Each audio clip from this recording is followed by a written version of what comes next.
You know, you get those reliability surveys on the internet about cars. Well, this or a Lexus always comes either top 3 or number 1. They are that good. Ask any man in the pub what he thinks about Japanese cars. They are reliable. You only want number 1, that is reliability, in our top 10 things you're going to love about the new Toyota Corolla.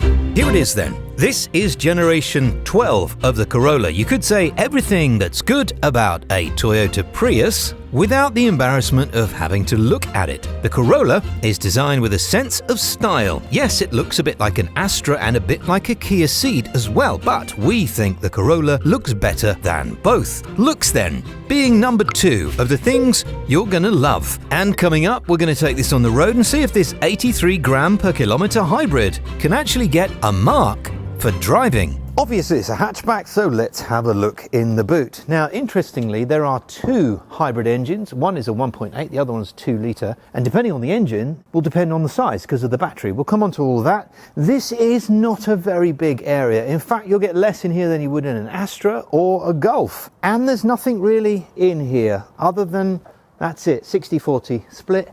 We'll just brush over that and we'll move on to something else, and we'll talk about legacy.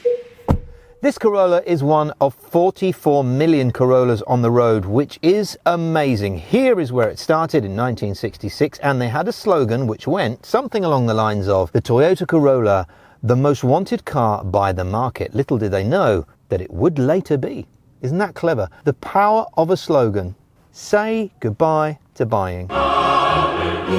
There's another reason I'm in the back actually, because I wanted to show you that there isn't really that much room. It does remind me a little bit of an A-Class here. This beautiful seat, this really modern seat design, and the lack of room. Much nicer seats in here though than sort of other cars for this price, and you're never going to want for a cup holder, because there's 1, 2, 3, 4. 1 in each door, right, and 2 here.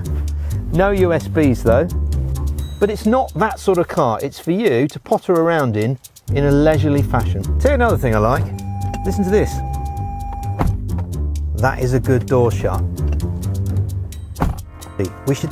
That's number 11. You can have the Corolla in 3 forms: a saloon, a hatch, or an estate, which interestingly has a bigger load space in it than a 3 Series Touring does. They are all automatic, and for want of a better explanation, they all have 1 gear. It's a CVT gearbox, yes. Not a popular choice, but I'm okay with it. And let's be honest, today, this is the way things are going. Efficiency is next. Obviously, this is a hybrid, but it's not a zero emissions car. This is essentially a petrol car with a very good battery. I mean, look, for instance, if I now go to home and then press latest, look at that, I've got my cruising range, 326 miles, average speed of 24 miles an hour, and I've regenerated 30 kilowatts of power. With emissions of 76 to 83 grams per kilometre, it won't be exempt like some cars from company car tax. But hybrids are still better than you might think. That's because of their electric motor producing their power immediately. In contrast, fuel-burning engines build up power as the engine speed, or RPM, increases. Electric motors don't do this. They're always ready to deliver full power. So, the Corolla, being a combination of these 2 systems, it can enjoy the electric motor's instant torque whilst offering the higher speed results from the petrol engine. The end result is the potential to offer better efficiency and more power than a petrol car. This is one of the reasons that Formula One, for example, use hybrid technology for that extra edge. Next is equipment that you get. You get an awful lot. You get automatic radar cruise for free, reverse camera, automatic parking, which by the way in Toyotas is really good.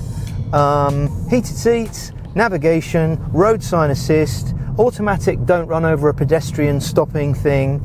That's a lot. That's a lot of kit for free.